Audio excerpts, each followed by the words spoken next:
On my birthday, I got a text from my son. We're busy with Emma's family. Let's celebrate yours next year. People often ask, how could a mother quietly walk away from the very home she built with her youth? I didn't walk away. I just couldn't stay. Not in a place where my presence had started to feel like a burden. My name is Evelyn, 72, widow. I live in a small coastal town in Maine with my son Derek, his wife Elise, and my granddaughter Emma. For years I got used to making dinners no one touched, storing cakes in the fridge no one asked about, teaching Emma to be honest and kind, only to be told I was outdated.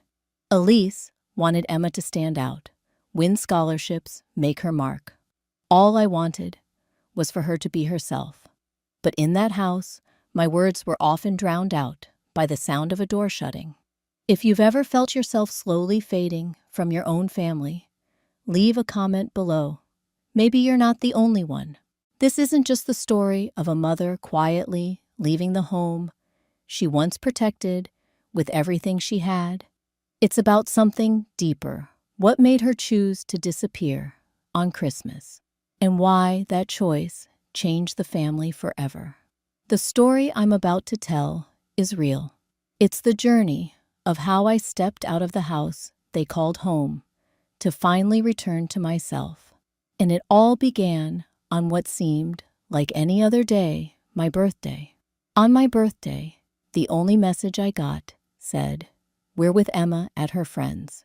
Rain check for next year." Okay. I set the phone down on the wooden table. No bang. Just a slow, quiet breath. The cinnamon apple pie had just cooled. The crust had cracked slightly at the edges, but the scent was still warm, still sweet. I'd planned to place it on the table alongside the red linen I'd ironed that morning. Red bricks under old wood, soft yellow light overhead, a glass jar with a few sprigs of juniper. I'd imagined a simple dinner. A few familiar faces, a few kind words. I didn't ask for much, but that hope was undone by a message with fewer than 20 words. I didn't reply, didn't delete it either. I just stood there for a long time, as if waiting for a second message. A follow-up, an explanation, even a hint of hesitation in their tone. But nothing came. Nothing came at all. I folded the cloth neatly and tucked it into the drawer, wrapped the pie in wax paper, and slid it into the fridge. The house was silent. Elise and Derek had left early, said they were stopping by Emma's friend's place, then heading to Elise's parents'.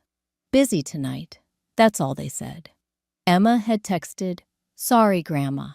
I'll make it up to you." She added a sad face sticker. A sticker. I didn't blame her. She's 17, caught between a quiet grandmother and a controlling mother. At least she tried. That was enough. I put on my coat, each movement slow, deliberate, as if my body needed time to accept that there was nothing left to wait for. The wind hissed outside the door. I pulled my collar up and stepped into the street. Snow dusted the town like powdered salt clinging to car rooftops. People were already hanging Christmas lights, red and gold, twinkling in white window frames, small pine trees, still wrapped in plastic netting. No one laughed loudly, but the air felt warm, the kind of warmth that comes from having someone to go home to. I wasn't going far, just to the cafe near the library. Claire owns it. She was in my English class, back in school. She always remembers my birthday. Every year, one free decaf. A quiet, happy birthday, Ev. She didn't ask why I was alone. Just poured the coffee, added a slice of pecan loaf. Homemade, she said. I nodded. My table looked out to the street. A little boy was hopping over a puddle, holding a donut sugar smeared across his cheeks. His grandmother called after him, "Don't run too far," worried but happy. I sipped the coffee, my hand stiff. my eyes not as sharp as they used to be. But that familiar bitterness still held the memory. I used to bring Emma here when she was little. We'd sit at this very table. She loved the cinnamon rolls, always asked for extra syrup. Later, Elise put a stop to it, said sweets were bad for kids, said this cafe wasn't the place for children. So I stopped. I didn't push. I came home just before 6. The sky had gone gray. A dim band of light stretched across the kitchen table through the window. I didn't turn on the light. My shadow fell against the kitchen wall, old and still. The cinnamon scent was fading. I opened the fridge, took the pie out, placed it on the table, and stared at it for a while. Not out of hunger, just habit. Something solid to look at, so I wouldn't have to look at myself. I reached for the plastic cake box, lifted the lid, thought about writing Emma's name on a note, then hesitated. My hands were shaking not from age, but because I wasn't sure the pie would ever be opened. I put it back, then went up to the attic. That's where I keep the old things' wedding photos, hand-knit sweaters, a few boxes of birthday cards Emma made when she was still in elementary school. I pulled over a wooden chair and sat down, surrounded by cold and dust. Wind slipped through the window cracks, stirring the lace curtain. There was a photo of me and Emma when she turned 6. Her hair in pigtails, holding a tiny birthday cake with a number 6 candle. I stood beside her, smiling wide. My eyes were bright, not from the candlelight, but from belief. I didn't cry. I just looked at myself in the photo, then looked at myself now and wondered, do I still have a place in that house? A quiet question, like a scratch on a mirror, invisible to others, but stinging every time you look. I went back downstairs and set the kettle to boil. Made myself a cup of peppermint tea. The kitchen was still tidy, still spotless, but no one noticed. No one thought about the hands that scrubbed it clean every day. I'm not one to complain. I'm not the type to count what I've done. But I started to realize, when you stay quiet too long, people start to treat your presence as optional. The pie is still there. The fridge still hums. But no one asks about it. And for the first time in my life, I asked myself, if I disappeared, would anyone even notice? She didn't yell at me. Elise never had to. All she needed to do was close the door every time I tried to talk to Emma. The hallway downstairs no longer echoed with small footsteps in the afternoon. I still brewed tea and poured 2 cups, like always. The only difference now, no one touched the other cup. The pie was still in the fridge. I didn't open it anymore. This morning, I found a note Elise had left on the table. Emma needs her own space. Please understand. The handwriting was neat in black ink. No birthday wish. No signature. Just a few lines, like a receipt, clear, emotionless. I still wiped the kitchen counters. Still folded the napkins. The red one, with lace trim, same one I used for Emma's 6th birthday. That year, she smeared frosting all over my face and laughed so hard it echoed. Now the table is still clean, but the seat across from me is empty. One time I walked into Emma's room. Just wanted to ask if she wanted baked ziti for dinner. Elise was there. She stood up and gently closed the door. Didn't say a word. Polite, measured, but enough for me to understand there was no place for me there anymore. I had tried to believe I was still a part of this house, even a small part. A shadow by the stove. A pair of hands that quietly did the laundry. But Elise, she didn't attack head-on. She cleared the space around me, softly, deliberately. And Derek, he stayed the same. Avoidant, a pat on the shoulder every now and then, as if that was enough to call it understanding. That afternoon, I brought up the laundry, and happened to spot an envelope tucked between Emma's notebooks. Handwritten. Curious, I opened it. It was a letter to a creative writing camp, New Hampshire address. Emma had written, "I'm not good at piano. I want to write scripts. I haven't told my mom. My grandma says, do what you love." I sat down on the bed. I didn't know if she'd sent it yet, but the stamp was still unused, and the letter was hidden. That night, I didn't cook anything. Elise had guests from work. They opened white wine, baked seafood, cheese salad. The smell of grilled oysters crept up the stairs, clinging to the curtains and the tablecloth I had just washed. I stayed in my room. No one called for me. I heard Emma excuse herself to go upstairs. A chair scraped softly. A door closed. Silence. I sat there with the letter on my lap, picked up a pen, and wrote a few lines to my granddaughter. I once dreamed of becoming a nurse.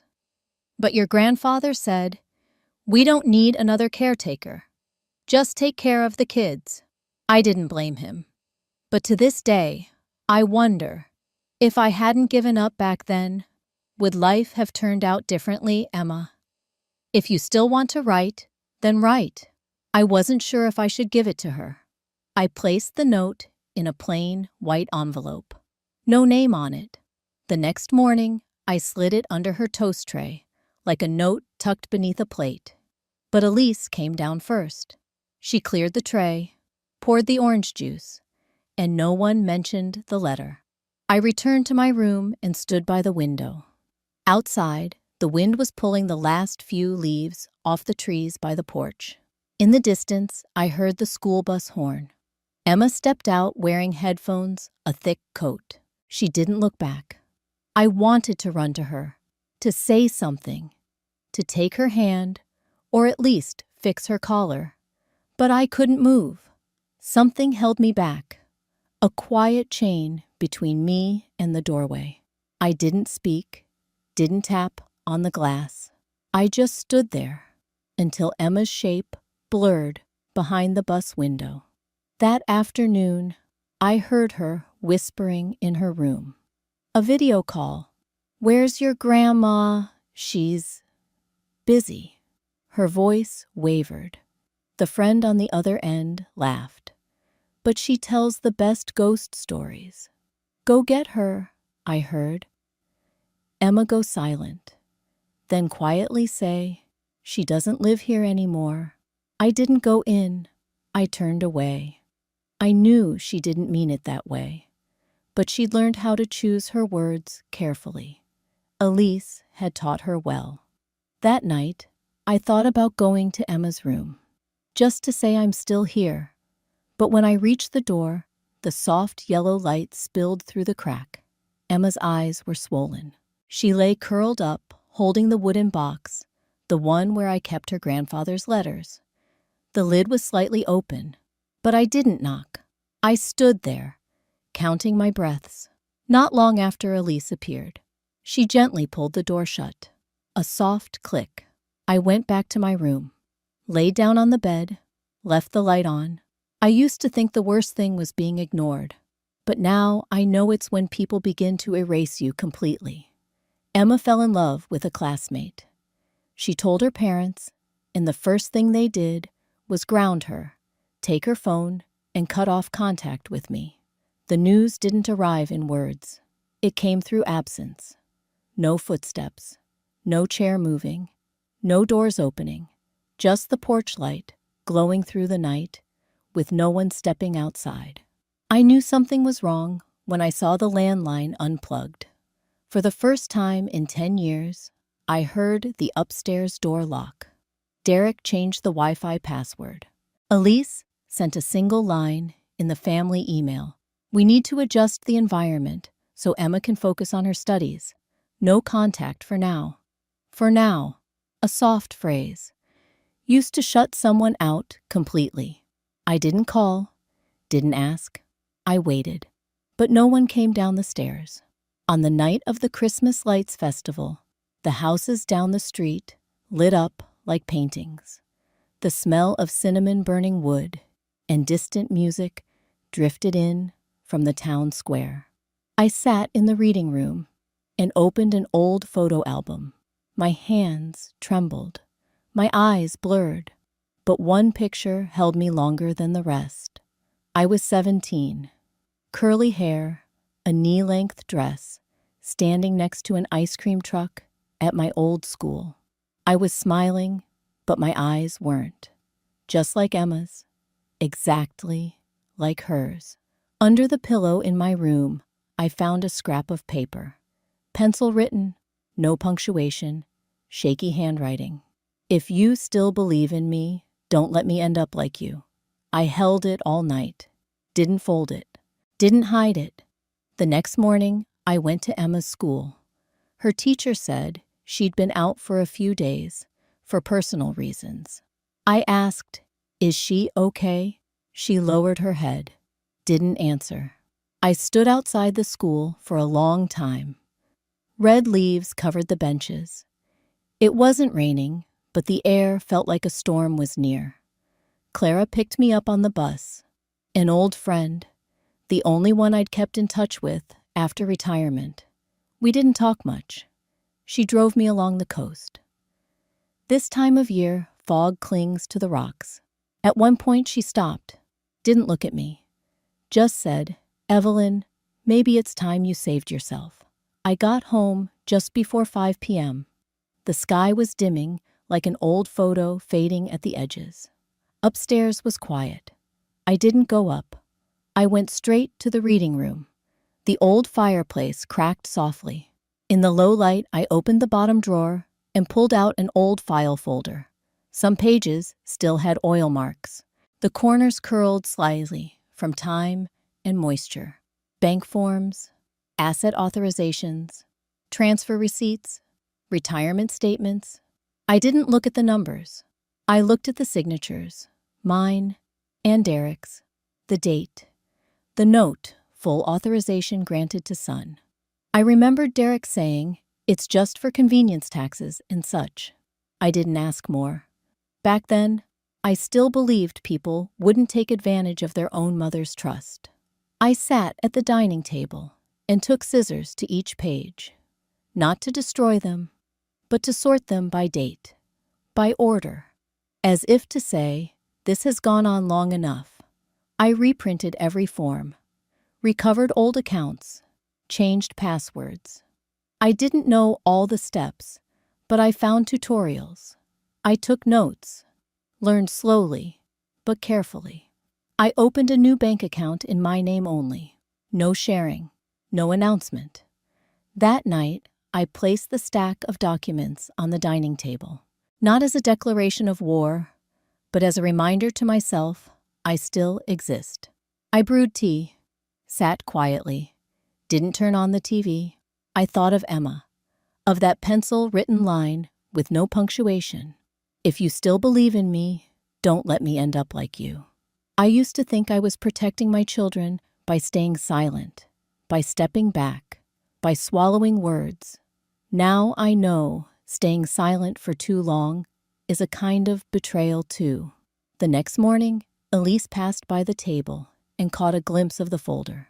She said nothing, but her expression changed. Not surprise, not confusion, calculation. I didn't respond, didn't explain.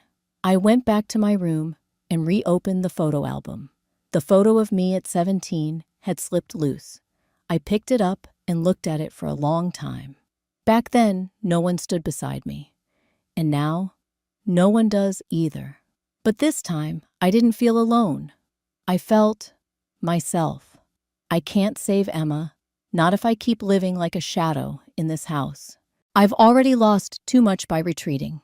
And now I know, if I don't step out from that shadow, Emma will be swallowed by the same silence that once consumed me. I didn't get angry. I didn't talk back. I simply placed the folder on the table, neatly beside a vase of wilted flowers no one had remembered to refresh. No one was in the kitchen.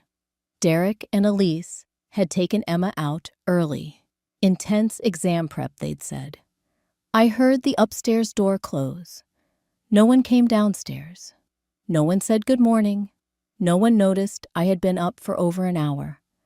I made coffee, decaf, poured half a cup, left it there. On the wooden table, I laid out a pale blue folder. No lock, no string, no note. But inside was something they'd need to read carefully, if they still intended to use the money I once set aside for them. I'd moved all my retirement savings to an independent system, revoked all authorizations, disconnected every shared link with the family accounts. I didn't hide it, didn't announce it. My signature was still steady, clean, unwavering, like the one I signed the day I brought my husband home from the war. It was winter then, too, cold, just like today. I sat down and wrote a letter to Emma. Thick ivory paper, a snowflake embossed in the corner. I'd bought it last year for Christmas cards that no one remembered to ask if I ever received. I used a violet ink pen. Short sentences, no advice, no instructions. Just, this: I'm not leaving you. I just don't want Emma to grow up carrying the same regrets I did. I folded the letter, placed it in an envelope, unsealed, left it beside the photo album. The bag I took wasn't large. A gray wool coat, a photo of him wrapped in a handkerchief, a small ledger, 2 pairs of socks, a pouch of oat cookies, my ID, some cash, not much, just enough to get somewhere without a name. I left the house just as snow began to touch the front steps. The sidewalk was still dry, but not for long. I locked the door, didn't take the spare key. No one saw me leave. No one asked where I was going. No one knew it was the last time I'd step across that threshold as someone who belonged to that house. Clara waited at the end of the street. She didn't wave, just tapped the steering wheel gently when she saw me. No texts, no explanations. Clara understood the way old friends do. No past needed, no future expected.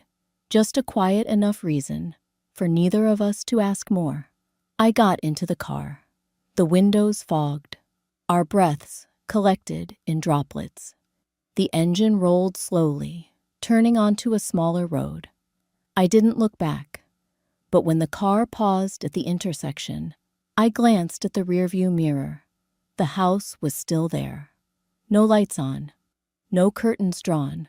I didn't cry. The bus stop was beside the old ceramic shop. The sun hadn't fully risen, but the shop's window reflected a faint yellow glow. The owner, an old man with long gray hair, always opened by 5 a.m. I once bought a green teapot there, the kind with chipped glaze at the rim. He never remembered my name, but always said, "People who drink tea don't need to rush." I sat on the bench by the stop. The bay wind crept through the collar of my coat. I didn't pull up my scarf. I wanted to remember the cold mark, it clearly as the moment I left. Clara didn't say anything else. She sat beside me quietly. One of her wool gloves had a loose thread. I saw her aged hand curled gently underneath. "Haven't decided where yet?" she finally asked. Not pressing, just to fill the breath between us. I nodded. I don't need to know where. I just need to know I won't be staying. The bus was 5 minutes late. A silver, long-distance line. Low steps, few passengers. The driver nodded as I handed him my ticket. I walked down the aisle and chose a window seat. Clara didn't get on. She just touched my shoulder, then turned back toward the old street. I leaned my head against the glass. No one looked for me. No one waved from the house. No messages. No calls. I thought of the folder. Wondered if they'd opened it yet. If Elise realized it was a full revocation of access, or if she dismissed it as some quiet rebellion she could reverse with a few calls. I didn't know. And now I didn't care. On my lap, I held the old bag tightly, not for fear of money, but because inside was the one piece of memory I chose to bring, a sticky note Emma wrote when she was 9. Grandma is home. She's the place I can breathe. I smiled when I first read it. Now it stings. Outside, the lampposts receded one by one. Their lights faded gently. Maine blurred behind me, like a photograph developed with the wrong focus. And I sat there, still unnamed, still unseen, a figure in motion no one thought to follow. I left no Christmas wishes, because I've stopped waiting to receive any. When they came home, dinner wasn't cooked, the table was bare, and their mother was no longer there. I don't know if it was cold when they opened the door. Maybe it was already dark. Maybe the snow had begun to fall. But in that house, the one I spent my whole life keeping in order, no one put a pot on the stove. No one set out napkins. Dinner, like so many years before, existed only in memory, never in reality. I didn't leave a long letter, just a single page tucked neatly inside the folder, a revocation of account access, a notice that all legal matters had been reassigned to private control, and one short line at the end, I'm well, but I want to live for myself just this once. They didn't call right away. Maybe at first they thought I'd stepped out to buy something, but when they opened the fridge empty, no soup, no pie, no scent of anything, that's when something unfamiliar crept in absence. The very thing I used to bring into that house each day, through silence, was now the thing that frightened them most. Derek called Clara 3 times. No answer. Elise stood staring at the wooden kitchen chair, the one I used to sit in almost every day, cup of tea in hand, eyes on the garden. They had told me, "You can sit there, just don't distract Emma." And I'd nodded. Back then, I thought being allowed to sit was enough. This time, Elise said nothing. No sharp words, not even a sigh. Emma came downstairs, music theory notebook still in hand. She didn't ask, "Where's Grandma?" Didn't cry, didn't panic. She just said softly, like a breeze slipping through a cracked door, "Did she say anything to me?" No one answered. Where I am now, there's not much noise. It's a small wooden house deep in a pine forest. Clara found it back when her husband was still alive. The owner has since passed. His nephew rents it out cheap, no questions, no paperwork, just quiet. Clara brought a few things: whole grain bread, homemade jam, a hand-drawn map of local bookstores. She didn't ask why I left, just said, "If you want, I can leave you the spare key." I nodded. In my bag was a photo of my husband, back when he worked at the lighthouse, and a smaller photo, me and Emma, from a state park camping trip. My hair a mess, her shirt stained with ice cream. Both of us laughing until our faces wrinkled. I taped that photo onto a card, wrote one line on the back, "If one day no one is stopping, you come find me." I sent it just to Emma. No other words.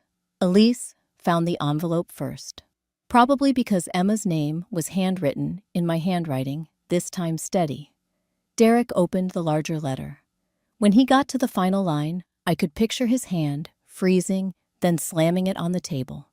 He had never read his mother's letters carefully, but now he had to. In the letter, I didn't accuse, didn't scold. I just listed 1. Bank accounts are no longer linked to the family. 2. All legal decisions are now protected under personal counsel. Any disputes will go through my lawyer. 3. I'm not coming back, Elise shouted. So that's it. She's cutting us off. Just like that, no one responded. Emma stood still holding the card. Read the words on the back of the photo, then folded it, tucked it into her coat pocket. That night, no one cooked. Derek rummaged the cupboard, pulled out a can of soup. But the gas had been turned off. I forgot to mention that. I did it that morning, like I always did, turning the valve, to off wiping the burners with a cloth. Same routine as ever. Elise opened the fridge. Nothing but a little milk and an old container of apples. Cold air and silence. The house hadn't changed. But without me in it, everything felt hollow. They asked Clara where I was, but she just shrugged. She's gone. Gone to live. And I used to be the one waiting at the dinner table. Now I'm the only one invited by myself. For the first time in years, I turned on the radio without lowering the volume out of fear of disturbing anyone. The music played just loud enough, not overpowering, not whispering. White Christmas. Still the old version, the familiar voice, the slight tremble in the chorus. Elise used to frown at it. She would say, "That song's too old. Emma needs quiet to study." I used to turn it off, automatically, like switching off a light when leaving the room. But today, I am no longer in that house. This kitchen now belongs to me, fully. No need to ask, no need for permission. I poured tea, cinnamon and honey.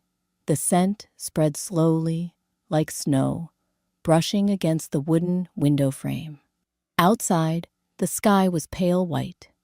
The pine forest blurred in soft fog.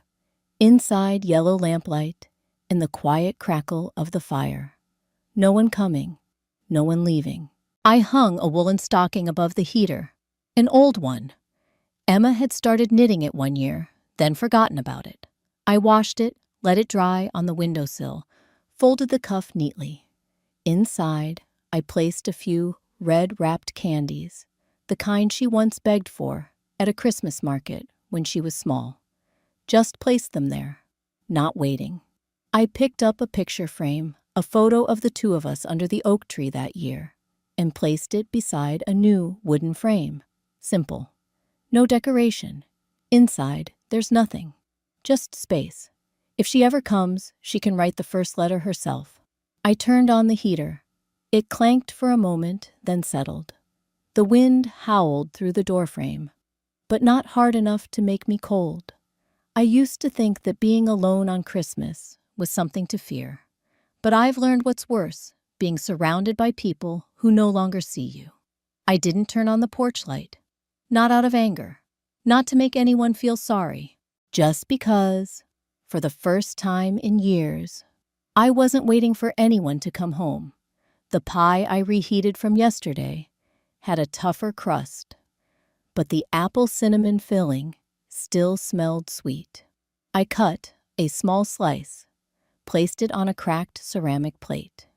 Didn't rush to eat, just left it there across from my teacup, as if I were still sharing dinner with someone, but this time it was with myself.